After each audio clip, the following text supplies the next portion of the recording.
it is 11 o'clock, so we're going to go ahead and get started so we can use our time in the best way possible. Does everybody have their phone where they want it for recording? Okay, so today we have our first guest speaker, Dr. Buddy Gerber is here to talk to you. I'll let him introduce his title and where he works, give a little introduction on that. And then from there we will let y'all ask questions. So if you'll just raise your hand, either he will call on you or Ms. Edwards and I will call on you, and then you stand up and ask your question. Any questions about anything before we get started? All right. Good morning, everyone. My name is Dr. Buddy Gerber. I have a doctorate in addictive disorders and recovery studies.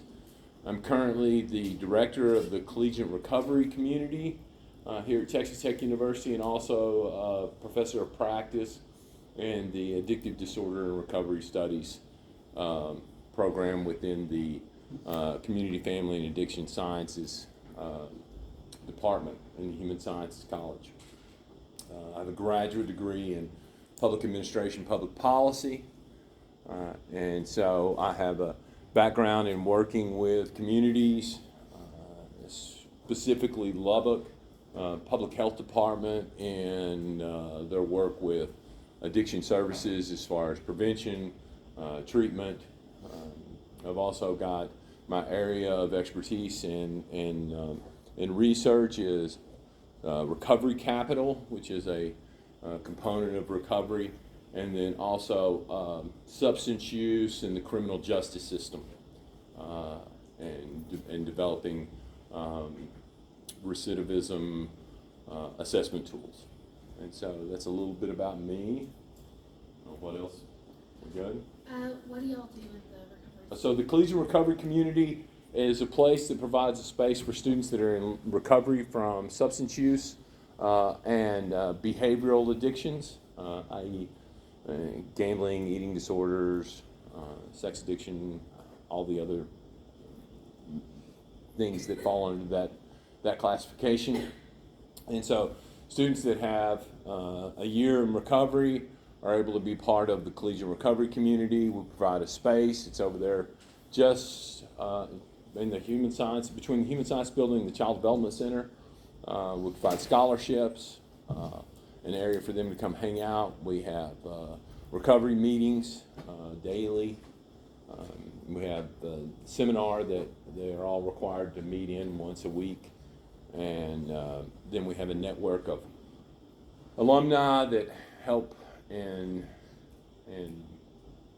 promoting and providing connections once they graduate for jobs and recovery, et cetera, et cetera.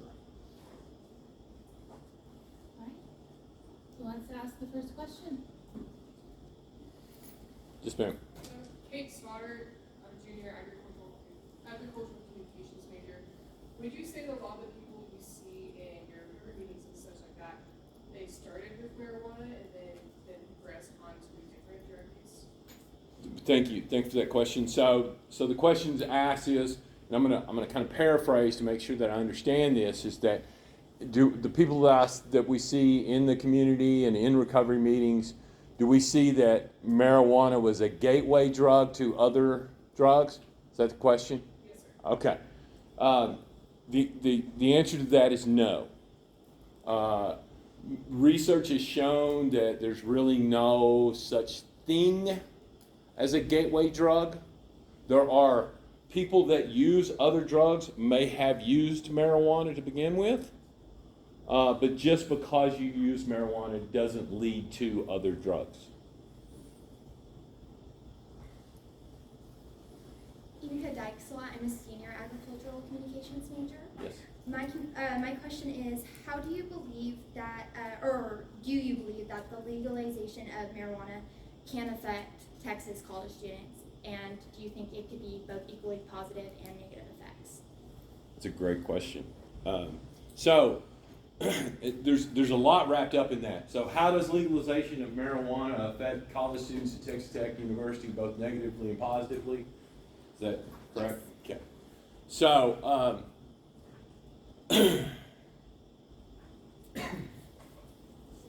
what we know is that people that are going to use marijuana are going to use marijuana whether it's legal or illegal.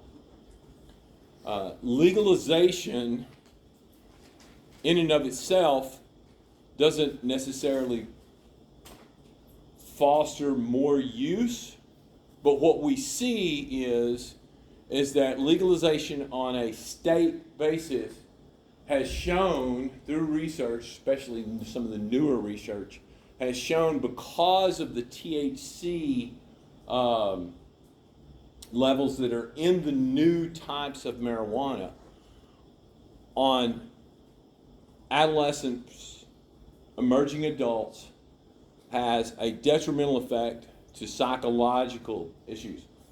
JAMA just did a new study that just came out about a month ago, and they looked at 9 million people across the United States that went to emergency rooms, and of those people under the age of 19, 42% that showed up in the emergency room with a marijuana-induced psychosis ended up with long-term schizophrenia. And so what we know is because of the way the brain works around drugs, that high levels of THC is what it's showing us is high levels of THC can have a detrimental effect on mental health for individuals. So from that perspective, that's the bad side of it. What's the good side of it? Maybe some decriminalization of it so that people aren't going to jail for possessing small amounts of marijuana. Placing some regulatory activities around it that maybe we could regulate what the levels of THC are so that we could hopefully mitigate those psychological issues that are showing up.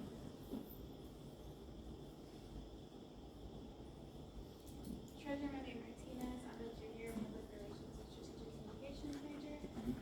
My question is, have you ever seen a student come into the center struggling with marijuana usage? The question is, have I ever seen someone come into the center, a student come into the center that struggled with marijuana usage? Absolutely. Absolutely. The idea that there's no such thing, and you'll hear this, proponents of legalization will throw around this sound bite that you can't become addicted to marijuana, right? And that's false.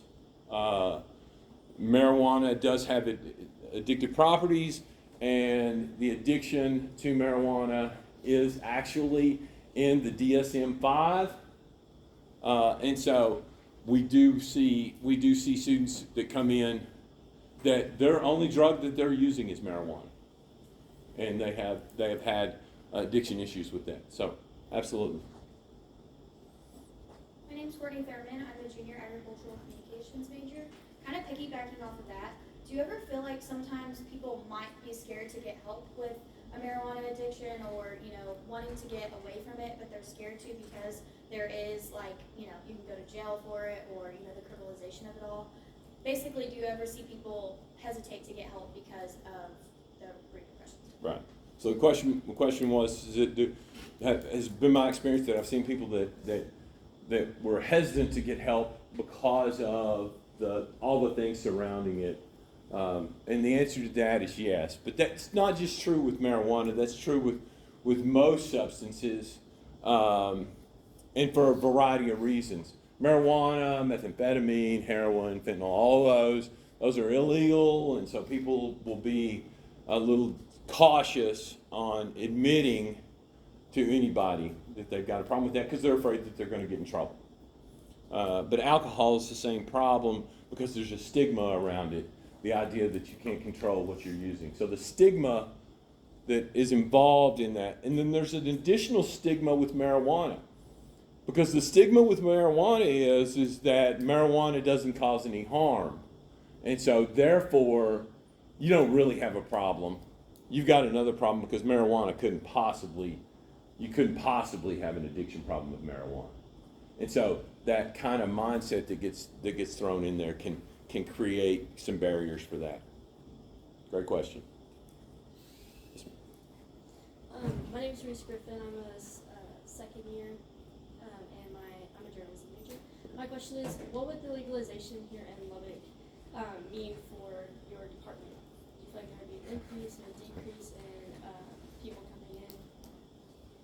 So the question is what legalization, what would it look like for the collegiate recovery community in particular, and the addictive disorder sciences in general? Crystal ball, I don't know. We don't know what that looks like. All I can go on is what the research has shown that it's done in other areas of the country. And in places where it's been legalized for long periods of time, we are seeing increased issues surrounding marijuana. And so that would tell me that we would probably see more people that are struggling with it from the standpoint they're going to come in. Again, I'm going to tell you, from an addiction standpoint, people that are using are going to use whether it's legal or it's illegal. Legality is not going to stop someone from using. Legality just makes it easier to use, from easier to gain access, probably safer to gain access. It's much safer to go into a dispensary and buy marijuana than it is to go to a drug dealer and buy marijuana. Does that make sense? And so, yeah. So there's who knows what it's going to turn out, what it would turn out to be, and it would ultimately depend on how that legalization was, how that policy was written. How the policy is written is going to make a lot of difference in what that looks like. I'm Kylie Phillips. I'm a junior and I'm a journalism and political science major. And I was wondering if you could tell me or talk about the primary arguments you had heard in favor of the legalization and then against legalization of marijuana, specifically in Texas. Well, it kind of depends. The question was, what are the pros and cons that I've heard in arguments for the legalization of marijuana? And you will hear across the board, right? You'll hear that, it's the devil's lettuce and everybody's going to go to hell if they smoke it, right? And so if we legalize it, everybody's going to hell. And then you'll hear on the other side that it's a cure-all for everything. And so there's a wide spectrum of arguments. Probably the most legitimate arguments that I've heard is the criminalization piece of it. So we have at this moment right around 180,000 people in the Department of Criminal Justice prison system in Texas right now, as we sit here today. And about somewhere in the neighborhood of 52% of those people have a substance use issue. And about 30% of that group is a marijuana use issue. And they would not necessarily be in prison if marijuana was legal. Does that make sense? And so from that standpoint, that's a valid argument. It's a valid argument that we're placing people in prison just because we deem marijuana illegal. And so I can stand with that. And then there's also the argument against legalization. So marijuana in 2000, and I'm just talking about bud marijuana that you smoke. I'm not talking about gummies, but bud marijuana that you smoke in about 2000 was about 9%, 9 to 12% THC. The weed that we smoked back in my day was about 1%, 2% THC. So it's about 9 to 12% THC in 2000. Right now, in Texas, we don't have it, of course. But if you go somewhere where they have bud marijuana for sale, it ranges up to 45% THC level. That's a massive increase. Now, if you look at y'all know what, I'm going to use some terms here, and if somebody doesn't know, I'll explain. DAP or wax, or so this is where they distill the THC down into a waxy type substance, and use a DAP pen to smoke it. And a dose is about the size of a 20-point font, period. Small, right? That is somewhere between 80 and 90% THC. And so the problem is the negative to legalization is it brings in this commodity for all you ag folks. I'll say I got an ag eco undergrad, so we're good.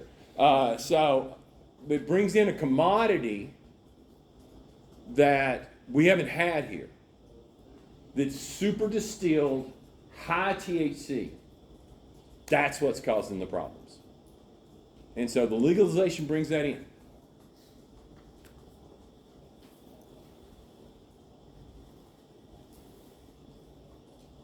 Yes, ma'am. My name is Steve Smith. I am a senior and my major is agricultural communications. And then I was going to ask, do you think that if we legalized marijuana that it would help with the illegal underground retails, and that we could also enforce better laws on the weed that is being sold, or marijuana that is being sold? So the question was, would it help alleviate some of the issues that we have at the dispensaries that we have already that are selling, correct me if I'm wrong, that are selling the almost marijuana stuff? It's synthetic. Yeah. Well, it's not necessary. So if you look at THC, so what is it they sell across the street? Delta 8, right? So Delta 8, Delta 9 is what THC that we're talking about legalizing. Delta 8 still has THC in it. It just has a much lower level of it. It's a different form of THC. But because of the way that they've worked this around, and most of y'all are too young to remember, but we've been battling this for 20 years. You know, they started with salvia and then created this whole long line of things that ultimately got the name spice, or K2, or a variety of names that was synthetic, that causes severe psychological problems. So we've got right now across the street a dispensary that sells Delta 8, which you can get high off of. I would not suggest anybody go do it, but you can. If we legalize it, do the head shops go away? Probably not. They just start selling the real thing, right? And the argument in some pro-marijuana groups is that it will be the real THC, which is actually safer. Maybe it is.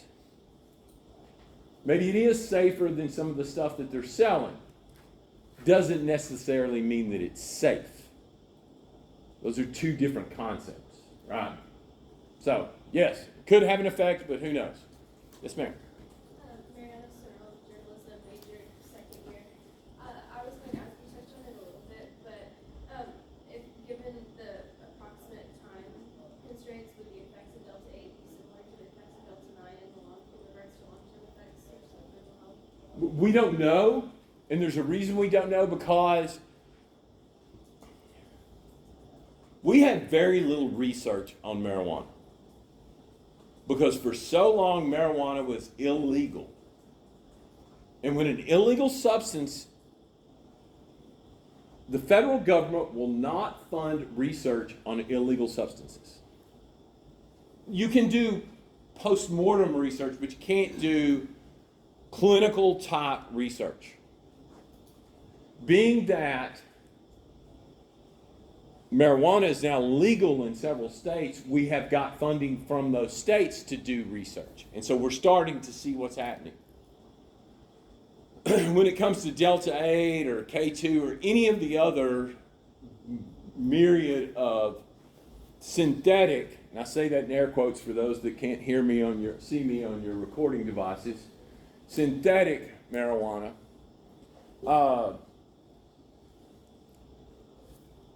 the research is just not available on, because it's just so difficult to research, because that chemical signature gets changed as a new law goes in place to combat it. They change the chemical signature. They put a new law in place to combat it. They change the chemical signature. And so what we've done over the years is that we've tried to piecemeal all of these policies and laws together to address it. And all we do is address one at a time, and it's like whack-a-mole. And so trying to research any of that would be very difficult.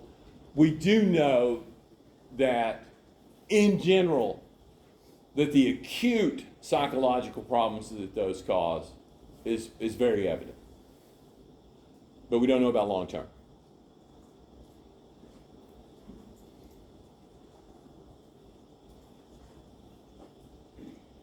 My name is Elena Kamel. I'm a senior dual major in animal science and agricultural communications.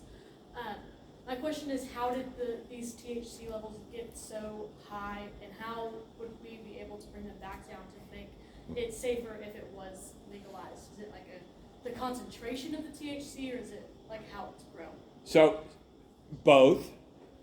So, agricultural communications, or any of the ag sciences, what's our cotton look like today as compared to 30 years ago? What's our corn look like today as compared to 30 years ago? It produces a lot more fiber, a lot more grain, less inputs, right? Same thing with the THC. So some of it's genetically modified, some of it's a distillation process.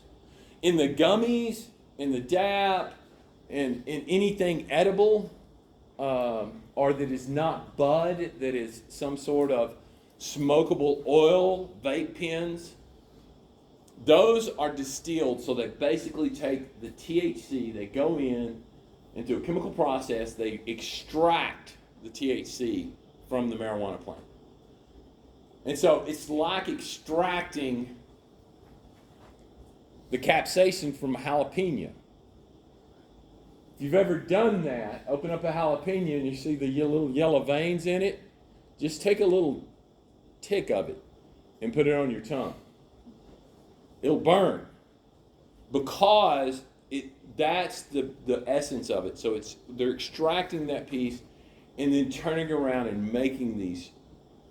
And then by cross-pollinating, by genetically modifying the plants, they are able to, and that has happened because of the legalization. Because once the legalization occurred, then I can openly grow that in my hydroponic plant or my field out back, and I can do all of that genetic modifying that I need to openly without fear. So that's allowed for that to happen. And how do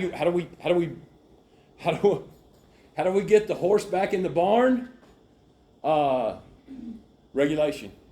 And the only way that I can see the regulation from a personal perspective is a federal. The only way that you could do that is to either legalize it federally, and then do federal regulations like we do with lots of other things, that the THC would have to be at a certain level to be sold. Right back here. James Keith, second year dual major in journalism and CMI. This is a little bit of a loaded question, but I was wondering, in the recovery center, how many students have come in with a marijuana addiction using it to combat social or chronic anxiety?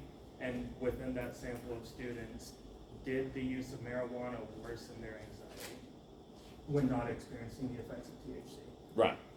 So, I can't give you a number. The question was, how many students did come into the center used marijuana for social anxiety or anxiety in general? And then when they stopped using the marijuana, did their anxiety increase? So I can't answer the question of the number of students, but I can answer the question from a research and background in addictive disorders. That we know that those are some of the components around addiction. Anxiety can be part of that. What we refer to it as a biopsychosocial issue. The biology, genetics, predispositions, all those things. Psychological, which would include anxiety. And then social, what your social surroundings are. Did you have trauma, or who are you hanging out with, and all those things. And so all those components wrapped up. So there's no one magic bullet when it comes to addiction. The only magic bullet we know is that how the brain reacts to it. The other part of the question was, does the anxiety return? And we know through research that anxiety, there's a lot of debate on if there's such thing as what we call a medical model, which is somebody used it in place of medicine to address their anxiety issues. But if they had anxiety prior to using a substance, and THC or marijuana is one of those substances, if they had anxiety prior to using, and they began using, does the anxiety decrease? And to some degree, yes, but everything decreases, right? Because you just don't care anymore. But what happens after you quit using? And we know through research that the anxiety levels will increase higher than they were prior to using. And so it can have a detrimental effect on anxiety. Yes, sir. Fernando Cruz, junior journalism major from Austin, Texas. I know in Oregon they have an agreement to go to rehab instead of paying a fine for when you get caught with the drug. Do you think that would play out here in London? Negative properties, positive properties. So the question was in here, in Oregon they have, and in other states too, they have some policies in place that if someone gets caught with drugs, instead of it being criminally offensive, they're given the opportunity to go to treatment. Now they can take the crime also, as opposed to going to treatment, but they get an option, right? They get an option to go to treatment.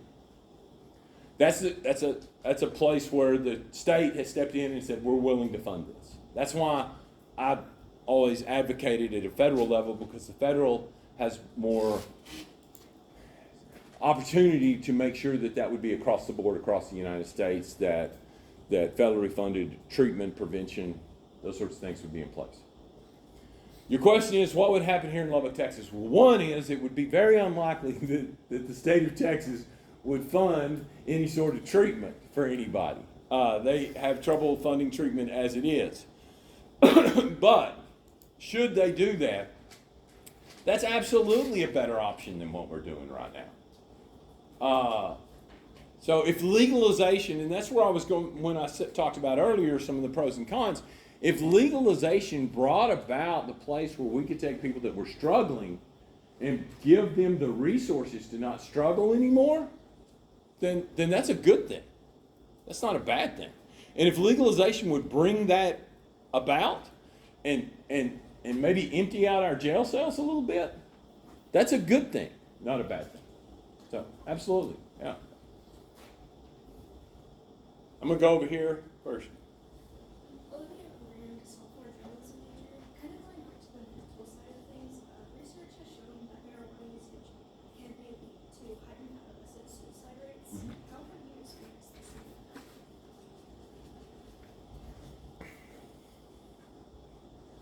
So,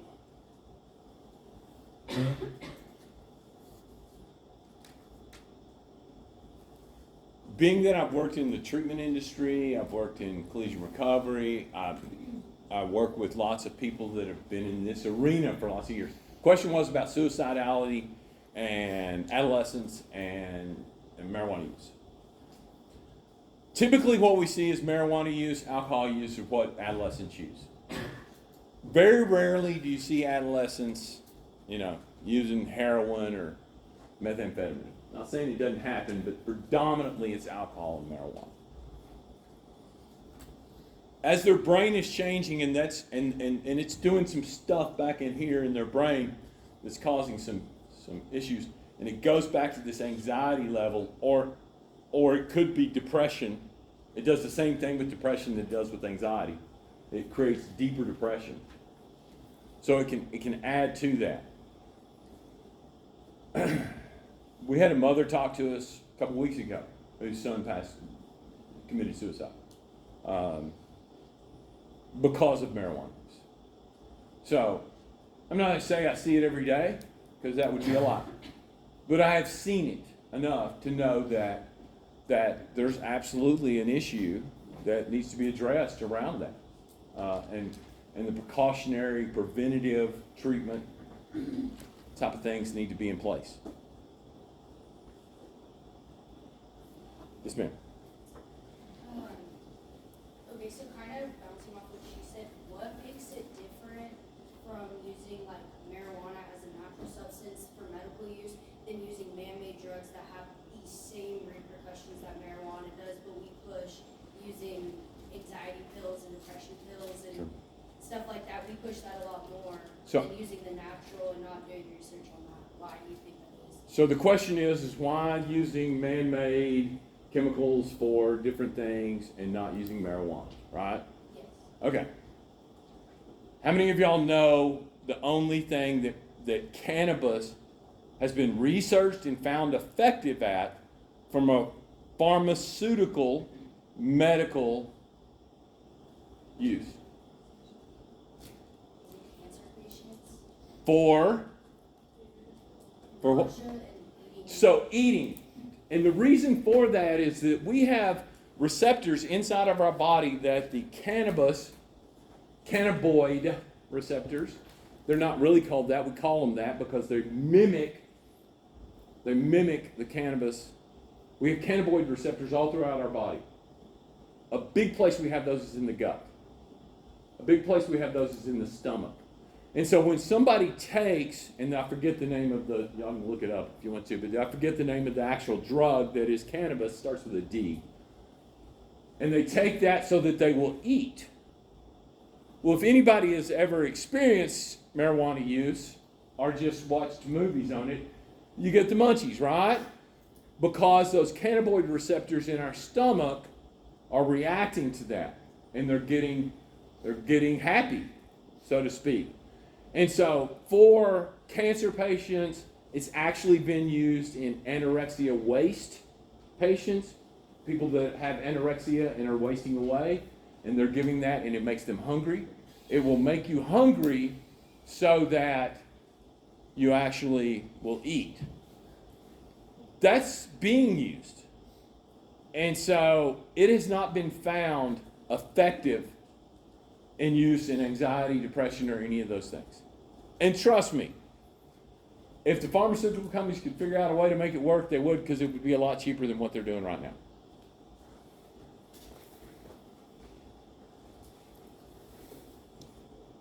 Back here.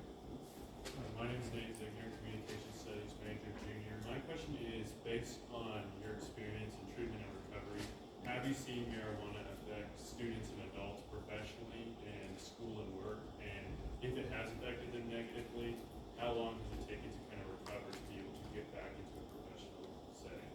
That's a great question. So, does it affect? Have I seen it affect people in an educational / professional setting where it caused them issues to where they either couldn't do their job or flunked out of school? And the answer to that is yes on both of those.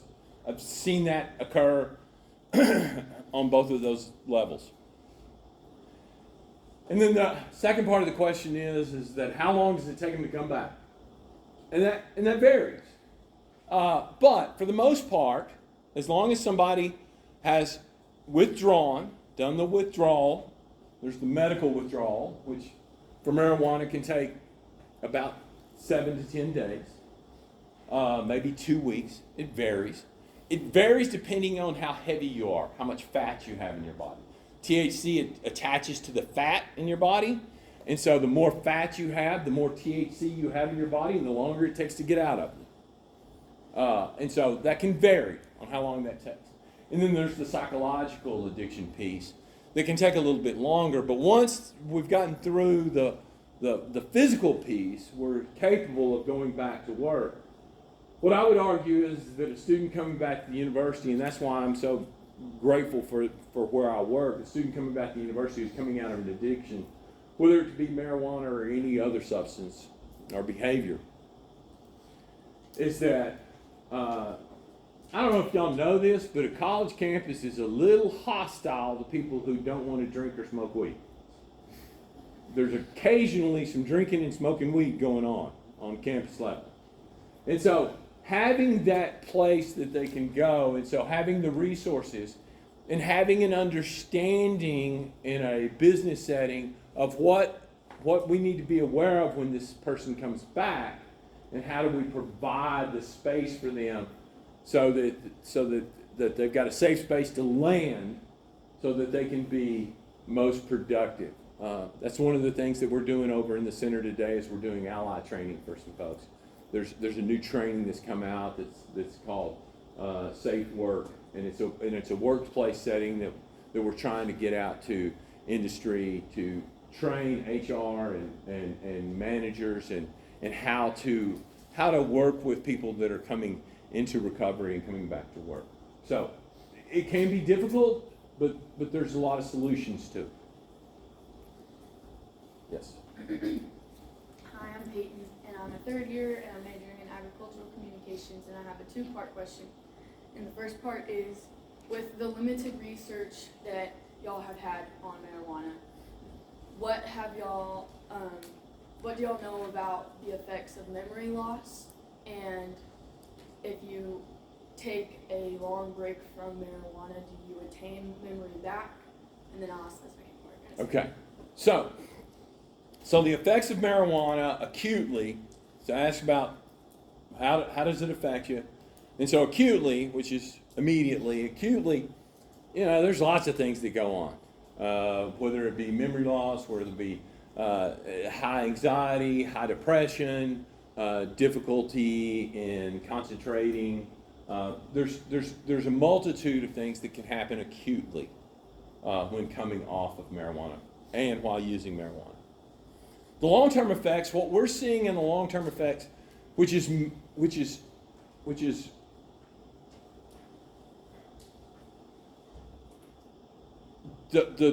most dangerous part is the psychological effects. And that's what and it's just been study after study over the last 6 months that are long-term, and these are studies done, these aren't studies done by, some guy that got his PhD on the internet. These are done by JAMA, Journal of American Medicine. They're done by high-level, heavy research, lots of numbers, big samples, great research, and they are consistently showing that long-term effects from marijuana use, that the most detrimental thing is psychological, specifically schizophrenia. High levels of schizophrenia, and the younger you are, that when you're using it, the more likely you are to have long-term effects. And then the next part was, what inspired you to go into this line of work? Well, it's a great question. So I came here a long time ago, and then they asked me to leave because I was one of those guys that drank too much and smoked too much weed. Right?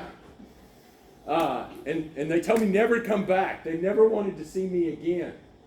And then I showed back up several years later once I got into recovery. And I got my undergraduate degree, and I thought that was going to be all I was going to do. And then I just kind of hung around, and they kept letting me stay, and I ended up having the opportunity to get a PhD in addictive disorders was I couldn't have even imagined that. And so, in getting the opportunity to do the research, and to work with people who have struggled with addiction and have been where I've been. And so what we call that in our world and in a lot of other places, we call that lived experience. And so my lived experience informs my research. My lived experience informs, what I'm interested in. And so get a chance, and I get to hang out on Tech Campus all day. I mean, that's better. I can assure you, this is the best gig in the world. It's better than going to the bank every day, unless they're giving me money. But okay, I'm going to go to people that haven't asked first. Let's go here first. Oh, okay. Hi, Molly Bauer, 4th year journalism student. There's still little research on this subject, but how do you think the legalization of cannabis could affect the elderly community? Because I know it has benefits for them with dementia and like arthritis pain and things like that. So the research has shown that the only thing that we know that it helps with is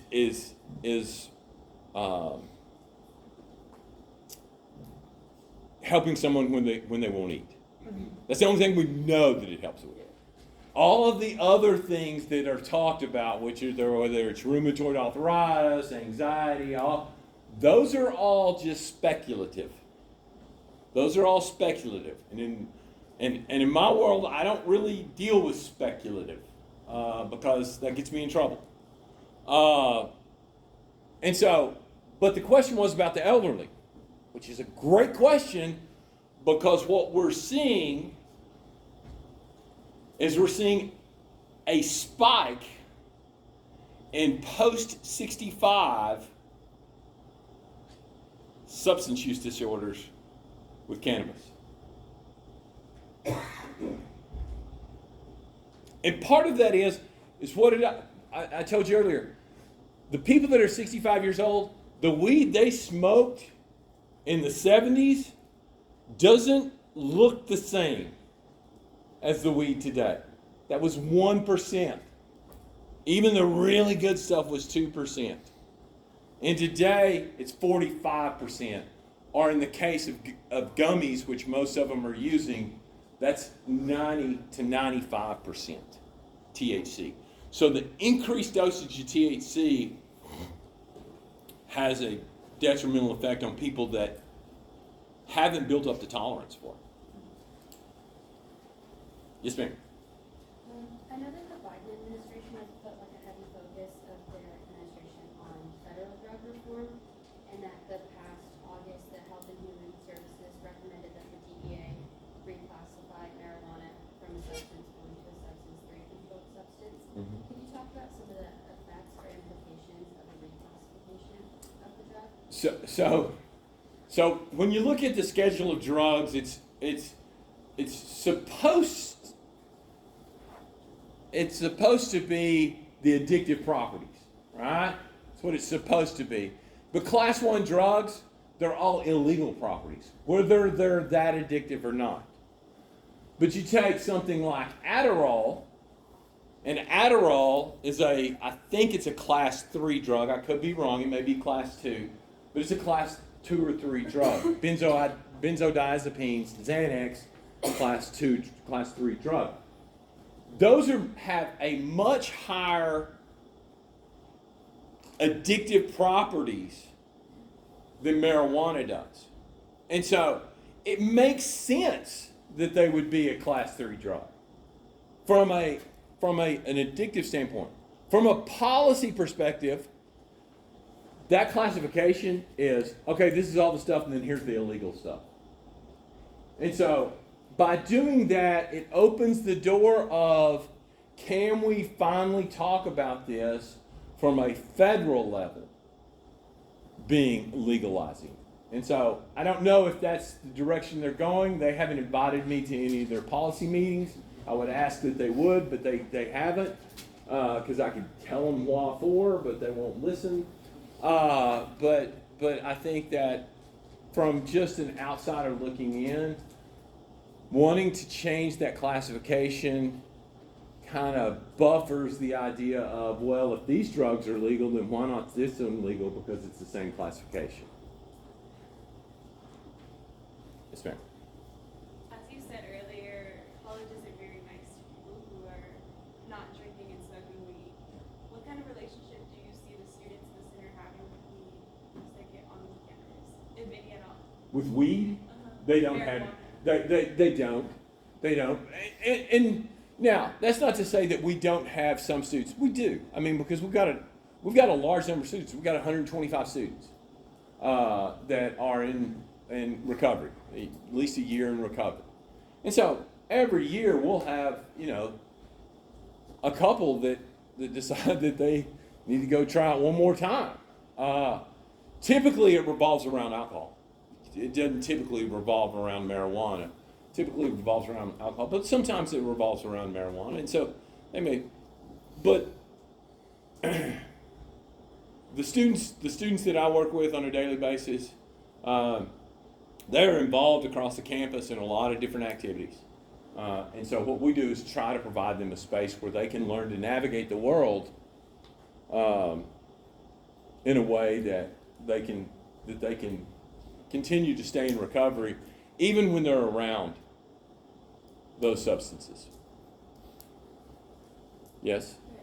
Do you believe there's a link between alcohol use and weed substance, between like people who drink also like to smoke at the same time? The question was, is there a link? Is there a correlation between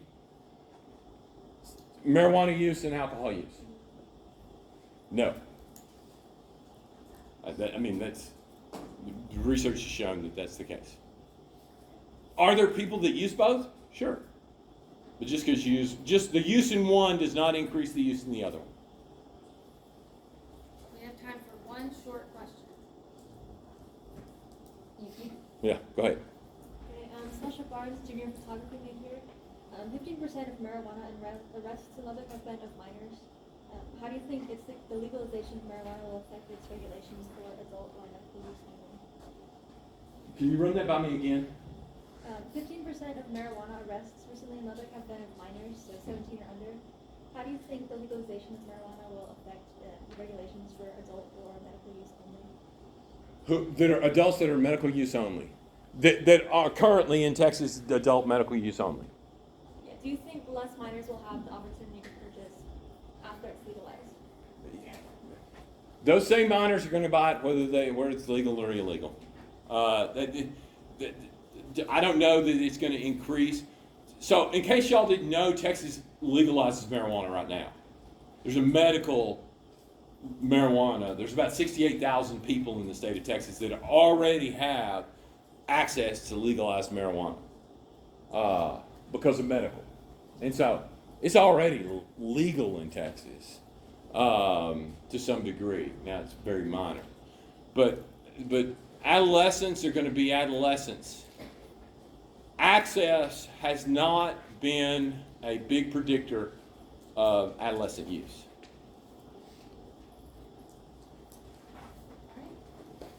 Well, let's give Dr. Gerber a thank you. Are there any last comments you have? Well, she acted like she wanted to ask one last question. I was gonna ask if you could spell your name out fully. Sure. First, Do you want my real name or do you want my pseudonym? Let's go by my real name. William, William. Gerber, just like the baby food. Gerber. Is there any relationship? And no, I'm not from Nazareth. I'll also send this out. I'll send all of our guests' name and title out for y'all so you'll have it in writing. Do you prefer to go by Buddy? That's what everybody knows me as. Everybody knows me as Buddy. I heard your Yeah, thanks. Okay. All right. Thank y'all. And hey, feel free to come by and see us. We have the best coffee on campus all the time. Thank you. Why don't you ask a question?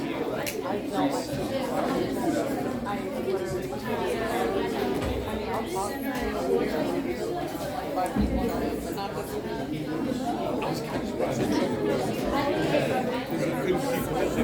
didn't bring it up. I didn't want to go down there.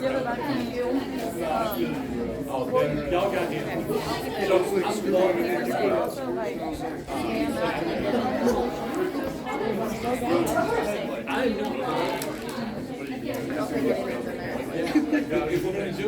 I got like, I have so many, I got like extra ones on some. My hair's landing on right now. No, gonna lie.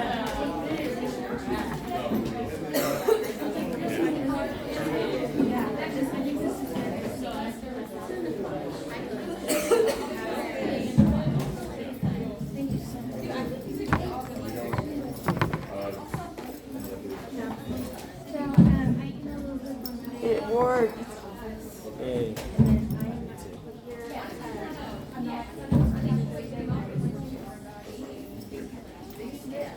So,